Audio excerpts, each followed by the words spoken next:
ઉત્તરાયણના દિવસે આપણી ઘરે ઊંધિયું બનાવવામાં આવે છે. આજે હું કુકરમાં ઊંધિયું બનાવું છું. Hello friends, welcome back to Bhavini's kitchen.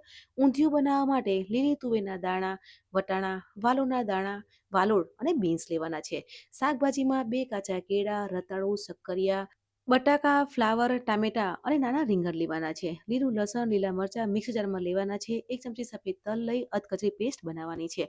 Muthiya બનાવવા માટે મેથીના પાન, કોથમીર, 1 કપ ચણાનો લોટ, અડધો કપ ભાખરીનો લોટ, હાફ ટીસ્પૂન હળદર પાવડર, 1 ટીસ્પૂન લાલ મરચું, હાફ ટીસ્પૂન ધાણા જીરું પાવડર, હાફ ટીસ્પૂન ગરમ મસાલો, 1 ટેબલસ્પૂન ખાંડ, ખાવાના મીઠા સોડા, લીંબુનો રસ ઉમેરી મુઠિયાનો લોટ બાંધી લેવાનો છે.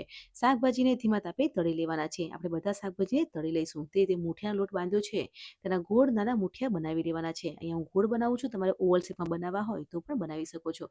અને બધા શાકભાજીને 60% તળી લઈશું. અને મુઠિયાની ગોળી બનાવી છે તેને પણ ગોલ્ડન લાઇટ બ્રાઉન કલરની થાય ત્યાં સુધી તળી લઈશું. ટેસ્ટી મસાલો બનાવવા માટે સિંગદાણા, સેવ, તલ, હળદર, લાલ મરચું, ધાણા જીરું પાવડર, સ્વાદ પ્રમાણે મીઠું, લીંબુનો રસ, 1 ચમચી તેલ ઉમેરી મસાલો બનાવી લેવાનો છે. અને આપણે રીંગણ લીધા છે તેને ભરી લેવાના છે. કુકરમાં ઊંધિયું બનાવીએ છીએ એટલે 5 મોટી ચમચી તેલ લેવાનું છે. તેલ ગરમ થઈ જાય એટલે તમાલપત્ર ઉમેરી તુવેર, વટાણા અને વાલોળ ઉમેરી 3 મિનિટ સુધી સાંતળી લઈશું. ટામેટાની પ્યુરી ઉમેરવાની છે અને ધીમા તાપે કૂક કરી લઈશું.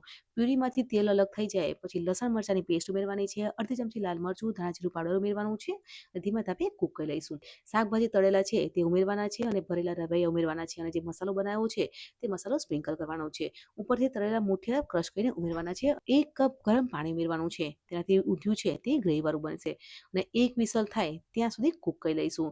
એટલે ચટપટું ઊંધિયું બનીને તૈયાર થઈ જશે. ફ્રેન્ડ્સ, ઉત્તરાયણ હોય એટલે આપણી ઘરે ઊંધિયું બનાવવામાં આવે છે. આજે મેં કુકરમાં ઊંધિયું બનાવ્યું છે અને ઊંધિયું કુકરમાં બનાવીએ છીએ તો ફટાફટ બની જાય છે. તો ઉપરથી લીંબુનો રસ ઉમેરવાનો છે અને ગોળ ઉમેરવાનો છે. અહીંયા હું લીંબુનો રસ ઉમેરું છું, તમારે આંબલીનો રસ ઉમેરવો હોય તો પણ ઉમેરી શકો છો.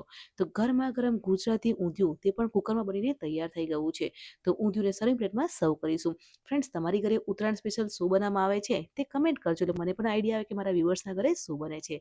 હવે ઊંધિયું હોય તે પૂરી સાથે સર્વ થતું હોય છે. તો ઊંધિયુંને સર્વ કરીશું. રેસીપીને લાઈક અને શેર કરજો. બાય.